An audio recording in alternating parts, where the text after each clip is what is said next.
दोस्तों, जिस देश ने ग्लोबल इकोनॉमी की डिक्शनरी लिखी, जहां हर रूल, हर रेगुलेशन, हर पेनल्टी उसी के मर्जी से लिखी और बदली जाती थी, आज उसी डिक्शनरी के पन्ने कोई और फाड़कर दोबारा लिख रहा है। डिकेड से दुनिया की ट्रेड, बैंकिंग और फाइनेंस एक ही रंग में रंगी हुई है, डॉलर। डॉलर सिर्फ पैसे की इकाई नहीं है, ये पॉलिटिकल वेपन है। सैंक्शंस, प्रेशर, आइसोलेशन सब इसी के जरिए है। लेकिन पहली बार इतने बड़े स्केल पर एक अल्टरनेट चैप्टर लिखा जा रहा है, और अगर ये रीराइट पूरा हुआ तो डॉलर सिर्फ एक करेंसी रह जाएगी, हथियार नहीं। ब्रिक्स ने ग्लोबल फाइनेंस के व्हाइट बोर्ड पर बड़े बोल्ड लेटर में लिख दिया है, रूल्स आर चेंजिंग। दोस्तों, Russian president Vladimir Putin dollar के बारे में कहते हैं, the United States uses the dollar as a tool to pressure the world. और इंडिया के बिजनेसमैन उदय कोटक ने भी बहुत ही तीखे शब्दों में कहा था कि डॉलर आज के फाइनेंशियल सिस्टम में एक बहुत बड़ा खतरा है। एक तरह से डॉलर सबसे बड़ा फाइनेंशियल टेररिस्ट है। दोस्तों, आज मैं ये वीडियो एक बहुत इंपॉर्टेंट आर्टिकल के ऊपर ला रहा हूं। शायद आपकी नजर उस पर ना पड़ी हो। मैं वादा करता हूं इस वीडियो के अंत तक आप एक नया नजरिया लेकर जाएंगे और बहुत कुछ अलग सीखेंगे। मेरा नाम है आशुतोष और आप देख रहे हैं सिविल सर्विसेज वाला। चलिए सीधे कोर पे आते हैं। देखिए, जब आप इंडिया से अमेरिका पैसे भेजते हैं, या रशिया से ब्राजील पेमेंट होती है, या इंडिया से किसी भी देश में पैसे भेजते हैं, या किसी भी देश से जब इंडिया में पैसे आते हैं, तो पैसे हवा में तो उड़ के आते नहीं होंगे। बैंक्स एक दूसरे को एनक्रिप्टेड मैसेज भेजती है कि भाई कस्टमर ने इतने पैसे भेजे हैं, इस अकाउंट में डाल दो। ये मैसेज भेजने का जो ग्लोबल नेटवर्क है वो है स्विफ्ट। फुल फॉर्म छोड़िए, ज्यादा जरूरत नहीं है। इंपॉर्टेंट ये समझिए कि इसको कंट्रोल वेस्टर्न कंट्रीज करती हैं। ये डॉलर बेस्ड है। अगर अमेरिका गुस्सा हो गया तो किसी कंट्री का एक्सेस काट सकता है, जैसे रशिया के साथ किया गया यूक्रेन वॉर के बाद। तो स्विफ्ट दुनिया का फाइनेंशियल स्विच बटन है। स्विच ऑफ किया तो पूरी देश की इकोनॉमी हिल जाएगी। और दोस्तों, जब दुनिया में डॉलर के इस हथियार का डर फैलने लगा तो कुछ देशों ने सोचना शुरू किया कि क्या सच में ग्लोबल फाइनेंस हमेशा एक ही देश की मर्जी पर चलेगा। हर ट्रेड, हर सेटलमेंट, हर पेमेंट डॉलर से ही होगा। और अगर अमेरिका नाराज हो गया तो एक बटन दबाकर स्विफ्ट से काट दिया जाएगा और पूरी इकोनॉमी घुटने पर आ जाएगी। ये अनफेयर एडवांटेज दुनिया भर को खटकने लगा, और इसी सवाल का जवाब लेकर सामने आया ब्रिक्स।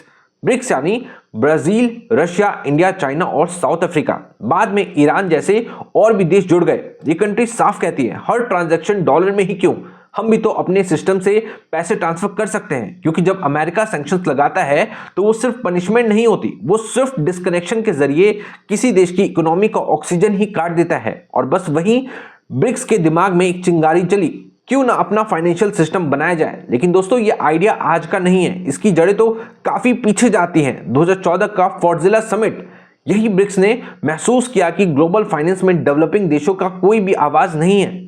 और उसी समिट में उन्होंने बनाए न्यू डेवलपमेंट बैंक और कंटिजेंट रिजर्व अरेंजमेंट, एक तरह का इमरजेंसी फंड। ये एक माइलस्टोन मोमेंट था। पहली बार डेवलपिंग देशों का अपना इंटरनेशनल बैंक खड़ा हुआ। जहां तक फाइनेंस सिस्टम पर एडवांस देशों की मोनोपोली थी, वहां ब्रिक्स ने अपनी ऑफिशियल एंट्री ले ली। फिर आया 2015 का क्राइमिया क्राइसिस। रशिया पर सैंक्शंस लगे, स्विफ्ट से डिस्कनेक्ट होने का खतरा, पेमेंट रुकने का डर, और ब्रिक्स ने तब क्लियरली समझ लिया डॉलर डिपेंडेंसी कभी भी जियोपॉलिटिक्स का हथियार बन सकती है। इसी अंडरस्टैंडिंग के बाद 2017 में ब्रिक्स ने करेंसी कोऑपरेशन की दिशा पकड़ी। लोकल करेंसी में settlement, currency swap, direct investment, सब कुछ डॉलर को बीच से हटाने के ग्राउंडवर्क के तौर पर शुरू हुआ।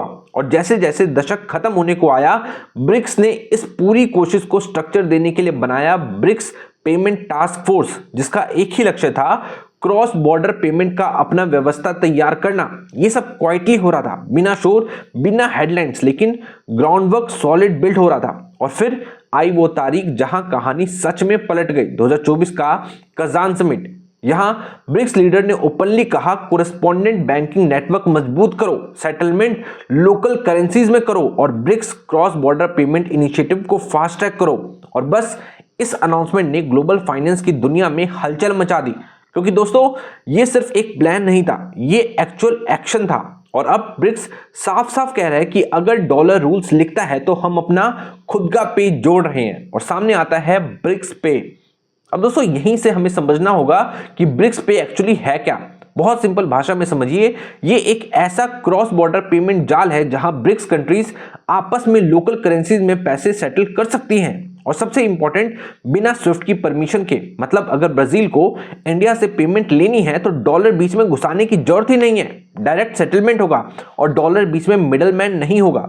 और इस इनिशिएटिव का ऑफिशियल नाम है BRICS cross border payment initiative, लेकिन आसान भाषा में सिंपली ब्रिक्स पे कहते हैं। और ये सिर्फ पेपर पर नहीं, 2024 में मॉस्को में इसका प्रोटोटाइप पब्लिकली दिखाया भी जा चुका है।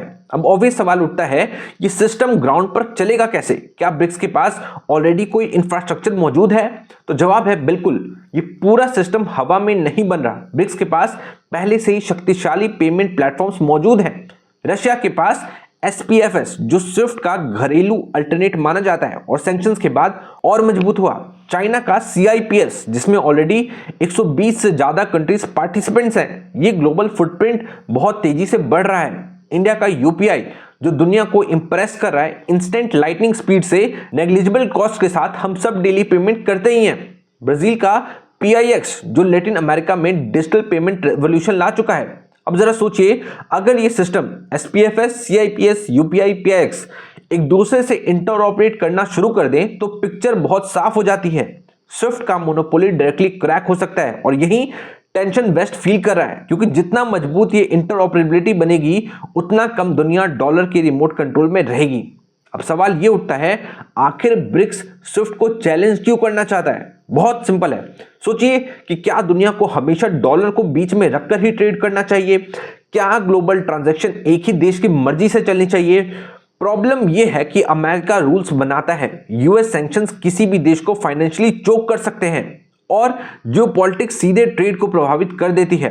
और रशिया और ईरान जैसे देशों ने यह पेन पर्सनली महसूस किया है। एक दिन एक्सेस हो, अगले दिन एक्सेस काट दिया गया और इकोनॉमी खामोश कर दी गई। इसी वजह से ब्रिक्स कंट्रीज कह रही हैं, अगर हमारे पास अपना अल्टरनेटिव होगा तो किसी की परमिशन की जरूरत ही नहीं पड़ेगी। और दोस्तों, इसका एक दूसरा बड़ा एंगल भी है, साउथ साउथ कोऑपरेशन।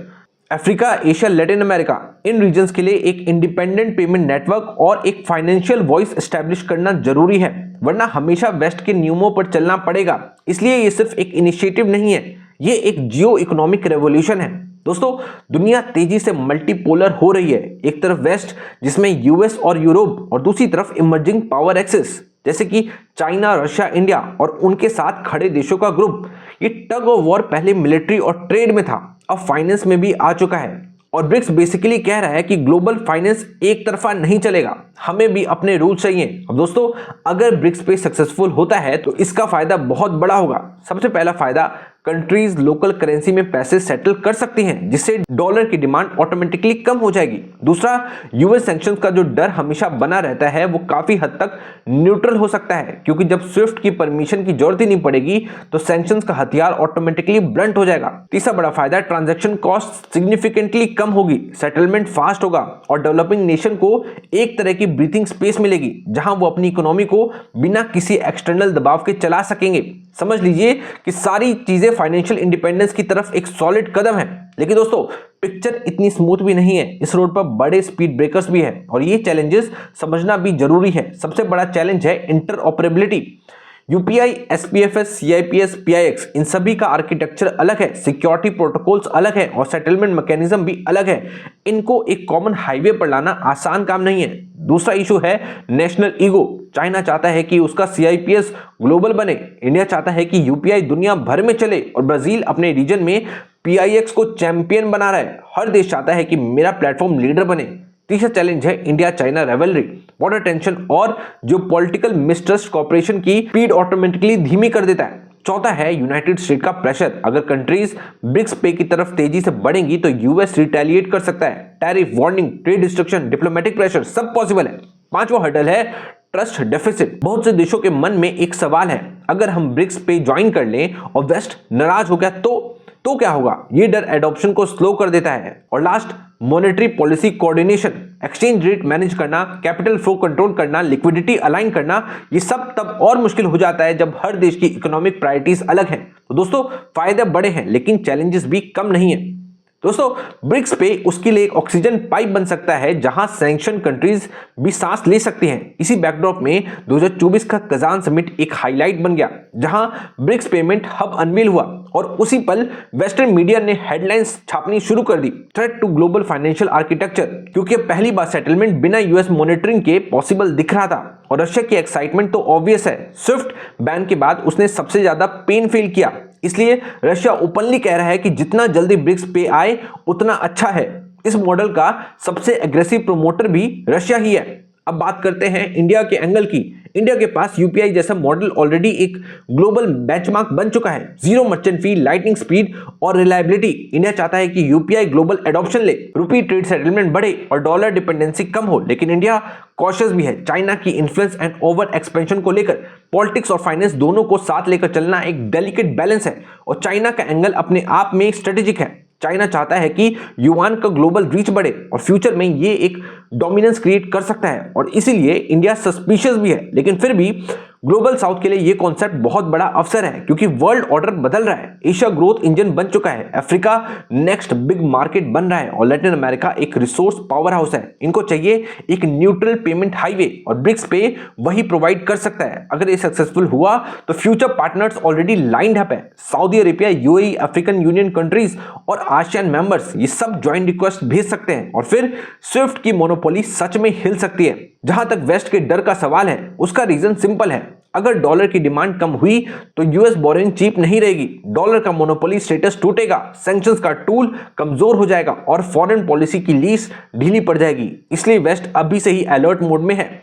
अब ब्रिक्स पे को फास्ट एडॉप्ट करवाने के लिए क्या जरूरी है? ट्रांजैक्शन कॉस्ट कम हो, सेटलमेंट स्पीड स्विफ्ट से तेज हो, सिक्योरिटी ब्लॉकचेन ग्रेड हो, रीजनल पार्टनर्स ऑन बोर्ड हो और सबसे इंपॉर्टेंट पॉलिटिकल कंसेंसस स्ट्रांग हो। अगर ये सब चीजें अलाइन हो गई तो ब्रिक्स पे लिटरली ब्लास्ट मार सकता है। और दोस्तों कंक्लूजन बहुत क्लियर है, दुनिया आज बदल रही है। पहले ग्लोबल पॉलिटिक्स का फैसला ऑयल पावर करता था, आज पेमेंट पावर करेगी। जिसके हाथ में फाइनेंस के रूल्स हैं उनके हाथ में पॉलिटिक्स का रिमोट है।